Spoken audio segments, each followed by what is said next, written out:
Hi friends, అందరూ ఎలా ఉన్నారండి? ఈరోజు వీడియో వచ్చేసి ఈ లైనింగ్ బ్లౌజ్ని ఫాస్ట్గా స్టిచ్ చేయాలంటే ఏ విధమైన టిప్స్ యూస్ చేయాలి, మంచి ఫినిషింగ్ రావాలంటే ఏ విధమైన టిప్స్ యూస్ చేయాలనేది ఈ వీడియోలో చూపించబోతున్నానండి. చూసారు కదా ఎంత మంచి ఫినిషింగ్ వచ్చిందో. ఒకసారి చూసేయండి మీరు కూడాను. చూడండి, సైడ్ వచ్చేసి చంకల దగ్గర వచ్చేసి ప్లస్ గుర్తు రావాలంటే ఏ విధమైన టిప్స్ యూస్ చేయాలి, ఇంకా సైడ్ వచ్చేసి ఏ విధమైన హెచ్చు తగ్గులు ఉండవండి. ఇంకా లోపల వైపు చూడండి, నడుము పట్టిని ఏ విధంగా స్టిచ్ చేశాను పర్ఫెక్ట్గా. ఇంకా నెక్ దగ్గర కూడా చూడండి ఈ విధంగా నెక్ పట్టిని ఏ విధంగా స్టిచ్ చేశాను విత్ పైపింగ్ అండి అది. ఓకేనా? పైపింగ్ ఏ విధంగా స్టిచ్ చేశాను, సైడ్ వచ్చేసి ఏ విధమైన హెచ్చు తగ్గులు లేకుండా ఏ విధంగా జాయిన్ చేశాను, కుట్టికి కూడా గ్యాప్ చూసారు కదా ఎంత మంచి ఫినిషింగ్ వచ్చిందో. ఈ విధంగా మంచి ఫినిషింగ్ రావాలంటే ఏ విధమైన టిప్స్ యూజ్ చేయాలనేది కూడా ఈ వీడియోలో చూపించబోతున్నాను. ఇంకోటి వచ్చేసి ఈ బ్లౌజ్ కటింగ్ ఆల్రెడీ మన ఛానల్లో అప్లోడ్ చేస్తున్నానండి. కావాల్సిన వాళ్ళు ఒకసారి చెక్ చేయండి. ఇప్పుడు వచ్చేసి బ్లౌజ్ని ఏ విధంగా స్టిచ్ చేయాలనేది చూపించబోతున్నానండి. ఇప్పుడు వచ్చేసి లైనింగ్కి ఒరిజినల్ క్లాత్కి వచ్చేసి నేను గమ్ పెట్టేశానండి. అంటే చుట్టూ కూడాను నేను లైనింగ్కి గమ్ పెట్టేశాను, కానీ నేను లూజ్ కుట్టు వేయలేదనమాట. ఓకేనా? అప్పుడు మనకి ఫాస్ట్గా కుట్టుకోవడానికి, అంటే మనం సాదా జాకెట్ని కుట్టినంత టైమే తీసుకుంటుందండి. అందుకోసం నేనైతే అదే పద్ధతికి చాలా వరకు ఫాలో అవుతానండి. ఇప్పుడు చూడండి, 1 ఇంచ్ వెడల్పుతోటి స్ట్రైట్ పీస్ తీసేసుకొని ఈ విధంగా పై వైపుని పెట్టేసుకొని నడుము పట్టి స్టిచ్ చేస్తున్నానండి. పాదం గ్యాప్ తోటి కుట్టుకుంటూ వస్తున్నానండి. ఓకేనా? చూడండి, ఈ విధంగా కుట్టుకుంటూ వచ్చిన తర్వాత చివరికి వచ్చేసి ఎక్సెస్ క్లాత్ అంతటిని కట్ చేశాను. ఇప్పుడు వచ్చేసి పైనుంచి ఒక అనకుట్టు వేసేస్తున్నానండి. పైనుంచి ఒక అనకుట్టు వేసేసిన తర్వాత ఇది వచ్చేసి కొంతవరకే కూర పార్ట్, అంటే మిగతా భాగం వచ్చేసి కట్ చేసిన భాగం అనమాట. ఓకేనండి? కూర పార్ట్ అయితే మనకి కింద పార్ట్ ఆ విధంగా ఫోల్డ్ చేయాల్సిన అవసరం లేదు. ఈ విధంగా అయితే ఫోల్డ్ చేయాల్సిన పని లేదండి. నాకు వచ్చేసి కొంత క్లాత్ మాత్రమే కూర పార్ట్ క్లాత్ ఉంది, పట్టి ఉంది. మిగతాది వచ్చేసి నార్మల్గా ఉంది కాబట్టి ఈ విధంగా ఒక పావించి ఫోల్డ్ చేసేసుకుంటున్నాను అనమాట. అంటే మనము ఫోల్డ్ చేసి హెమ్మింగ్ చేయాలి కదా, అందుకోసమనండి. ఓకేనా? చూడండి, ఇప్పుడు వచ్చేసి ఆల్రెడీ రన్నర్తో మార్క్ చేసుకున్నానండి. ఇవి తెలియాలంటే మీరు కటింగ్ వీడియో చూడాలండి. ఓకేనా? నడుము దగ్గర వేసి ఈ డాట్స్కి వచ్చేసి రన్నర్తో మార్క్ చేసేసుకున్నాను కాబట్టి ఈ విధంగా ఫోల్డ్ చేసేసుకొని చూడండి, ఒక హాఫ్ ఇంచ్ ఈ విధంగా ఫోల్డ్ చేసేసుకుంటున్నాను. చూడండి, ఈ విధంగా ఫోల్డ్ చేసేసుకొని మార్కర్తో మార్క్ చేసేసుకొని ఇంకా స్టిచ్ చేసుకోవడం. ఈ రన్నర్తో మార్క్ చేసుకోవడం అయ్యేటప్పుడు వచ్చేసి రన్నర్తో మార్క్ చేసుకోవడంలో యూజ్ ఏంటి అంటేను, ఇక్కడ ఈజీగా కుట్టుకోవచ్చండి. అంటే మనకు స్ట్రైట్గా ఉంటుంది, కుట్టు కూడా ఇంకా పక్కకు పోదనమాట. అందుకని ముందుగా రన్నర్తో మార్క్ చేసేసుకుంటే ఈజీగా ఉంటుందండి. ఓకేనండి? ఒకవైపున డాట్ని స్టిచ్ చేశాను కదా, డాట్ని స్టిచ్ చేసేటప్పుడు ఖచ్చితంగా 2 కుట్లు వేయాలండి. నేను డాట్ని స్టిచ్ చేసేటప్పుడు గమనించండి, కింద వైపున మాత్రమే రబ్ చేస్తున్నాను, పై వైపున రబ్ చేయట్లేదు. పై వైపున రివర్స్ చేసేస్తే సరిపోద్దండి. ఇక్కడ చూడండి, రివర్స్ చేసేస్తే కుట్టు లాక్ అయిపోద్ది. ఇంక మనం ఏమి అక్కడ రబ్ ఇవ్వాల్సిన అవసరం లేదు. అట్లాగని అక్కడ ఉన్న దారాన్ని కట్ చేయకూడదండి. కట్ చేసేస్తే మళ్ళీ అక్కడ కుట్టు ఊడిపోద్ది అనమాట. ఓకేనా? ఇప్పుడు వచ్చేసి బ్యాక్ పార్ట్కి డాట్స్ కుట్టడం, స్టిచ్ చేయడం కంప్లీట్ అయిపోయింది కదా. ఇప్పుడు వచ్చేసి ఫ్రంట్ పార్ట్ అండి. ఫ్రంట్ పార్ట్కి వచ్చేసి మెయిన్ డాట్ అండి. ఇది కూడా రన్నర్తో ఆల్రెడీ మార్క్ చేస్తున్నాను. ఒక మెయిన్ డాట్ని మాత్రమే రన్నర్తో మార్క్ చేస్తానండి ఫ్రంట్ పార్ట్కి. ఈ విధంగా ఫోల్డ్ చేసేసుకొని 3 ఇంచెస్ అనమాట. డాట్ పొడవు వచ్చేసి మెయిన్ డాట్ పొడవు 3 ఇంచెస్ అనమాట. 3 ఇంచెస్కి ఈ విధంగా మార్క్ చేసేసుకుని 2 కుట్లు కుట్టేశాను. ఇప్పుడు చూడండి, 5 ఇంచెస్ ఉంది కదా, అందులో సగానికి వచ్చేసి 2.5 ఇంచులకు మార్క్ చేసేసుకున్నాను. ఈ ఉక్స్ దగ్గర వేసేటట్టు ప్రతి డాట్కి కూడాను మెయిన్ డాట్తో సంబంధం అండి. మెయిన్ డాట్ నుంచి 1.5 ఇంచులు గ్యాప్ ఉంటే సరిపోద్ది అనమాట. ఏంటి, ఉక్సుల దగ్గర వేసే డాట్ అనమాట. ఓకేనా? మెయిన్ డాట్కిను ఉక్సుల దగ్గర వేసే డాట్కి గ్యాప్ వచ్చేసి ఒక 1.5 ఇంచులు సరిపోద్ది అనమాట. ఇప్పుడు వచ్చేసి చంక దగ్గర వేసే డాట్ వచ్చేసి మెయిన్ డాట్ నుంచి ఒక 2 ఇంచెస్ గ్యాప్ ఉంటే సరిపోద్దండి. ఓకేనా? ఇంకా చంక దగ్గర నుంచి ఎంత పొడవు అనేది మనకు అనవసరం. అట్లాగే ఉక్సుల దగ్గర నుంచి ఎంత పొడవు అనేది కూడా ఆ డాట్ అవసరం లేదండి. ఓకేనా? ఈ విధంగా అన్నీ కూడా 2 కుట్లు వేసేసాను. ఇక్కడ వచ్చేసి చంక దగ్గర నేను ఒకసారి గమనించండి, చంక దగ్గర రన్నర్తో మార్క్ చేసుకున్నాను. అక్కడ నుంచి ఒక 3 ఇంచెస్ మార్క్ చేసుకున్నానండి.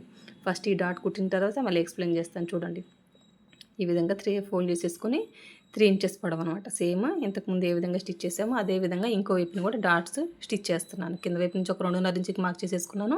ఇప్పుడు మెయిన్ డాట్ నుంచి 1.5 ఇంచ్ అనమాట. అంటే మనకి స్టార్టింగ్ ఉక్స్ అక్కడి నుంచి ఎంత పొడవు అనేది అవసరం లేదండి. ఓకేనా? మెయిన్ డాట్ నుంచి 1.5 ఇంచులు పొడవు పెట్టేసుకుంటే సరిపోద్ది అనమాట. ఇది ఎవరికైనా సెట్ అయిపోద్దండి. ఇంకా చంక దగ్గర రన్నర్తో మార్క్ చేసుకున్నాను. అక్కడి నుంచి ఒక 3 ఇంచెస్ అండి. అప్రాక్సిమేట్గా ఉంటుందండి. కొన్ని బ్లౌజులకి 2.5 ఇంచులు వస్తుంది, కొన్నిటికేమో 3 ఇంచులు వస్తుంది అనమాట. ఓకేనా? ఇంకా మెయిన్ డాట్ నుంచి ఒక 2 ఇంచుల గ్యాప్, అంటే మనకు చంక దగ్గర నుంచి ఎంత పొడవు అనేది ఇంకా అనవసరం అనమాట. ఓకేనండి? నేనైతే డాట్స్ కుట్టే విధానం అయితే ఇదేనండి. నేను ఈ పద్ధతినే ఫాలో అవుతాను. ఇప్పుడు వచ్చేసి షేప్ పట్టి లైనింగ్ని జాయిన్ చేసేసాను. ఇంకా అది మరీ పలుచగా ఉంటుంది లైనింగ్ ఒరిజినల్ అనేసి లోపల వచ్చేసి వేరే క్లాత్ని కూడా పెట్టానండి. అంటే మనకు కొంచెం స్టిఫ్గా ఉండాలి కదా, షేప్ పట్టి అనేది కొంచెం థిక్గా ఉంటే మనం వేసుకున్నప్పుడు పర్ఫెక్ట్గా పట్టుకొని ఉంటుందండి. పలుచగా ఉంటే అది ఫోల్డ్ అయిపోద్ది అనమాట. అందుకోసం మళ్ళీ ఇంకొక 2 లేయర్స్ నేను వచ్చేసి లైనింగ్ క్లాత్ని యూస్ చేశాను అనమాట. అది మీకు లోపల వేయడం వల్ల కనిపించట్లేదు అంతే అండి. అది ఆల్రెడీ స్టిచ్ చేసుకున్నాను. ఈ విధంగా చూడండి, ఈ విధంగా పై వైపున పెట్టేసుకొని 1/2 ఇంచ్ షేప్ పట్టిని జాయిన్ చేసుకునేటప్పుడు ఒక హాఫ్ ఇంచ్ వెడల్పుతోటి ఈ విధంగా కుట్టుకుంటూ రావాలండి. మెయిన్ డాట్ని వచ్చేసి సైడ్కి ఫోల్డ్ చేయాలి. చూడండి ఈ విధంగా నిదానంగా కుట్టుకుంటూ రావాలండి. హాఫ్ ఇంచ్ వెడల్పుతోటి కుట్టుకుంటూ రావాలి. ఇది అయిపోయిన తర్వాత మళ్ళీ పై వైపుకి ఫోల్డ్ చేసేసుకొని పైనుంచి ఒక అన కుట్టు వేయాలి. కింద వైపున ఖర్చు వచ్చేసి పై వైపుకి చూడాలండి. ఓకేనా, నెక్ వైపుకి చూడాలి. పైనుంచి ఒక అన కుట్టు వేసుకోవాలి.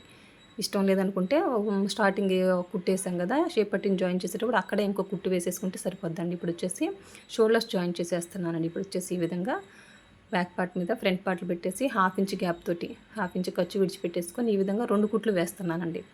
ఓకేనండి, ఖచ్చితంగా వీటన్నిటికీ కూడాను 2 కుట్లు వేయాలన్నమాట.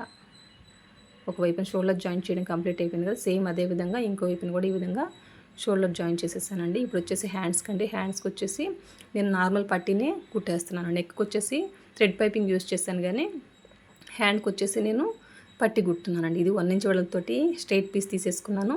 చూడండి, ఇది హ్యాండ్ వచ్చేసి ఇది కొంచెం పెద్ద సైజు కాబట్టి ఎక్కువ బతుకు పడింది అనమాట. నేను వచ్చేసి కొంచెం క్లాత్ ఎక్సెసే పెట్టుకుంటానండి. క్లాత్ ఉన్నప్పుడు వచ్చేసి ఎక్సెసే పెట్టేసుకుంటున్నాను. కొంచెం ఎక్కువ వచ్చినా చివర్లో కట్ చేసేసుకోవచ్చు కదా, అందుకోసం అండి. తక్కువైతే మళ్ళీ అతుకులు పడేదానికంటే కూడాను నాకైతే ఇదే పద్ధతి అలవాటు. హ్యాండ్స్కి వచ్చేసి కొంచెం పెద్ద అతుకులే వేసుకున్నాను. చూడండి, ఈ విధంగా పై వైపున పెట్టేసుకొని పాదం గ్యాప్ తోటి కుట్టుకుంటూ వస్తున్నానండి. ఈ విధంగా స్టిచ్ చేసిన తర్వాత, అంటే చివరి వరకు కుట్టలేదని మీరు అనుకుంటారు కాబట్టి చెప్తున్నాను. అదంతా చాలా ఎక్కువ క్లాత్ ఉందన్నమాట. అది చివరిలో కట్ చేసేస్తాను. మొత్తం జాయిన్ చేసిన తర్వాత, సైడ్ జాయిన్ చేసిన తర్వాత ఈ విధంగా మళ్ళీ పైనుంచి ఒక అనకుట్టు వేసేస్తున్నానండి. చూడండి, ఇంకా కింద వచ్చేసి ఫోల్డ్ చేసి కుట్టుకోవాలి కాబట్టి ఒక పావించి ఈ విధంగా ఫోల్డ్ చేసేసుకుంటున్నాను. ఓకేనండి, కూరపాటు అయితే ఫోల్డ్ చేయాల్సిన అవసరం లేదండి. కూరపాటు కానప్పుడు వచ్చేసి ఖచ్చితంగా ఈ విధంగా ఒక పావించు ఫోల్డ్ చేసేసుకొని కుట్టేసుకుంటే మళ్ళీ హెమ్మింగ్ చేసేసుకోవచ్చు. హెమ్మింగ్ చేయడం వల్ల ఫినిషింగ్ బాగుంటుందండి. నేను మళ్ళీ పాదం గ్యాప్ తోటి అట్లా కుట్టాను అనమాట. నేను పట్టీ వేసేటప్పుడు, నడుము పట్టీ కానివ్వండి, హ్యాండ్కి పట్టీ వేసేటప్పుడు ఈ విధంగా కుట్టిన తర్వాత హెమ్మింగ్ చేసేసుకుంటున్నాను. ఇంకా నెక్ పైపింగ్ వేసినప్పుడు వచ్చేసి నెక్కి కూడా నేను పైపింగ్ వేసిన తర్వాత లోపల ఎక్సెస్ క్లాత్ ఉంటుంది కదండి, ఫోల్డ్ చేసి ఉంటుంది కదా, దాన్ని నేను హెమ్మింగ్ చేస్తాను. మళ్ళీ హ్యాండ్కి వచ్చేసి ఫోల్డ్ చేయనండి, కుట్టేస్తాను ఒక పాదం గ్యాప్ తోటి. ఏంటి, థ్రెడ్ పైపింగ్ కనుక హ్యాండ్కి వేస్తే. ఓకేనండి, ఒక హ్యాండ్కి కుట్టేస్తాం కదా పట్టి, సేమ్ అదే విధంగా ఇంకొక హ్యాండ్కి కూడాను ఈ విధంగా పట్టిని స్టిచ్ చేస్తున్నాను. చూడండి, ఈ విధంగా నిదానంగా పాదం గ్యాప్ తోటి కుట్టుకుంటూ రావాలండి. ఇప్పుడు చూడండి, ఈ విధంగా క్లాత్ని ఫోల్డ్ చేసుకొని పైనుంచి ఒక నక్కుట్టు వేసుకుంటూ వస్తున్నాను. ఇది కంప్లీట్ అయిపోయింది కదా. మళ్ళీ ఇప్పుడు వచ్చేసి ఫోల్డింగ్ చేసుకొని మనం హెమ్మింగ్ చేసుకోవాలి కాబట్టి ఇక్కడ ఒక పాదం గ్యాప్ తోటి పావించి ఒక కుట్టుకుంటూ వస్తున్నాను. పావించి ఫోల్డ్ చేసుకొని కుట్టుకుంటూ వస్తున్నానండి. ఓకేనా, ఈ విధంగా నిదానంగా కుట్టుకుంటూ రావడమేనండి. అంటే నేను ఇవి ఎందుకు చెప్తున్నానంటే ఫినిషింగ్ బాగుంటుందండి అని చెప్పడం కోసం అండి. ఇవన్నీ కూడాను నేను ఏ పద్ధతిలో అయితే స్టిచ్ చేస్తున్నానో అదే మీకు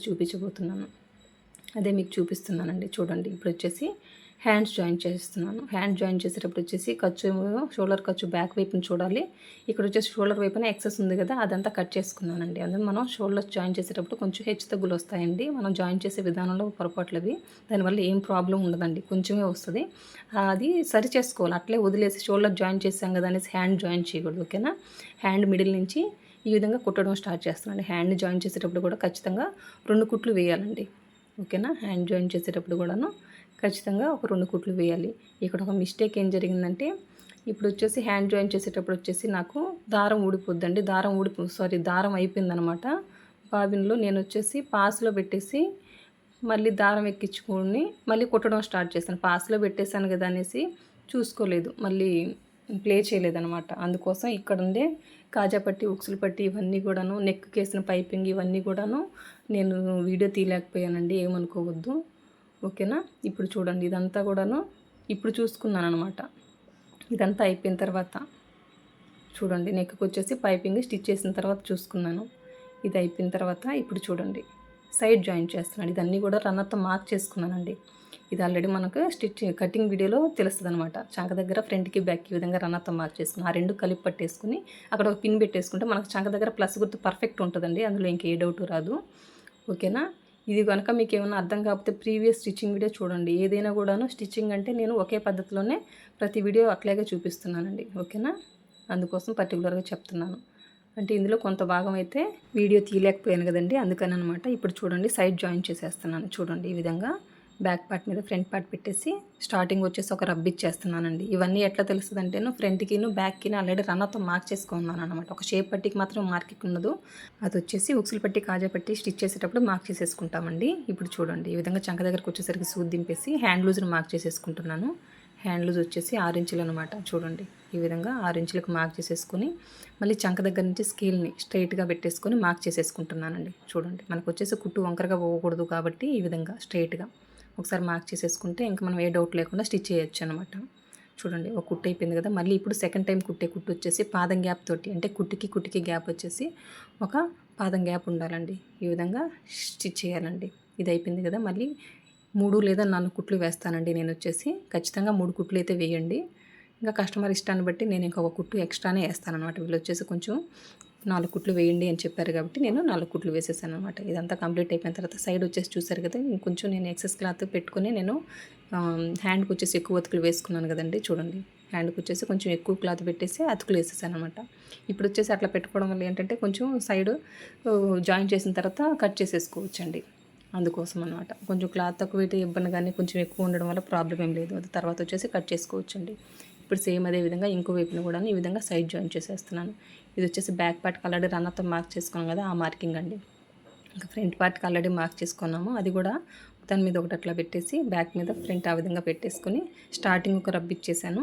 చూడండి చంక దగ్గర ఆల్రెడీ పిన్ పెట్టేసుకున్నానండి. అది కూడా ఏ విధంగా పెట్టారంటేనో అది చంక దగ్గర రన్నర్తో మార్క్ చేసుకున్నాను. అది కటింగ్ వీడియో చూస్తే అర్థమవుద్ది అనమాట. ఓకేనండి. సేమ్ అదేవిధంగా ఇటువైపుని కూడా హ్యాండ్ వచ్చేసి ఆ పట్టీ ఉంది కదండి, ఆ పట్టీ వచ్చేసి లోపలికి ఫోల్డ్ చేసుకోవాలి. ఆ పట్టీని అట్లాగే ఉంచేసి మనము అంటే హ్యాండ్కి పట్టీ కుట్టాం కదా, ఆ పట్టీని అట్లాగే ఉంచకూడదు. అది లోపలికి ఫోల్డ్ చేసేసుకొని ఇప్పుడు హ్యాండ్ లూజ్ ఎంతో మార్క్ చేసేసుకొని ఈ విధంగా చంక దగ్గర నుంచి హ్యాండ్ లూజ్ ఎక్కడ ఉందో అక్కడ వరకు కూడా ఒక మార్కింగ్ చేసేసుకొని ఈ విధంగా సైడ్ జాయిన్ చేసేయడమేనండి. ఇది అయిపోయింది కదా. ఇప్పుడు సేమ్ అదే విధంగా ఒకవైపున వచ్చేసి 4 కుట్లు వేసాం కదా, సేమ్ అదే విధంగా పాదం గ్యాప్ తోటి ఇటువైపున కూడాను ఒక 4 కుట్లు వేసేస్తున్నానండి. ఈ కుట్లు వేసేసిన తర్వాత సైడ్ ఉన్న ఎక్సెస్ క్లాత్ అంతటిని కూడాను కట్ చేయడమేనండి.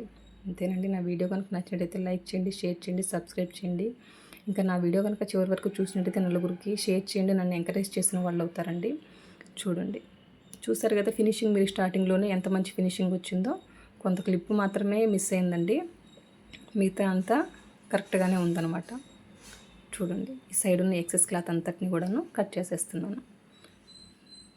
మీకు ఇంకా స్టిచ్చింగ్ వీడియో అర్థం కావాలంటే మిగతా ఆల్రెడీ స్టిచ్చింగ్ వీడియోలు ఉన్నాయండి, వాటిని కూడా ఒకసారి చూడండి. మీకు అర్థమైపోద్ది. అంటే షేప్ పట్టి ఇవన్నీ కూడా అర్థం అవ్వాలి అంటే కటింగ్ వీడియోలో చెప్పున్నానండి. షేప్ పట్టి ఎక్సెస్ క్లాత్ పెట్టుకున్నాను కదా, అది ఎవరికైనా సరిపోయే విధంగా పెట్టాను అనమాట. ఆ షేప్ పట్టి క్లాత్ను అది ఎవరికైనా ఏ విధంగా సరిపోద్ది అంటే అది ఒక స్టిచ్చింగ్ వీడియో చూస్తే అర్థమవుతుందండి. కానీ ఇది ఈ వీడియోలో వచ్చేసి ఆ క్లిప్ మిస్ అయిందండి. దీని ముందు ప్రీవియస్ వీడియోలైనా చూడండి, ఒకే మెథడ్గా ఉంటాయి అనమాట. అందుకోసం చెప్తున్నాను. చూసారు కదా పైపింగ్ కూడా ఎంత పర్ఫెక్ట్గా వచ్చిందో, ఫినిషింగ్ కూడా చూసారు కదండి, చాలా అంటే చాలా పర్ఫెక్ట్గా వచ్చింది. చూసారు కదండి. నా వీడియో కనుక నచ్చినట్టయితే ఖచ్చితంగా నలుగురికి షేర్ చేయండి. Thank you for watching. Bye.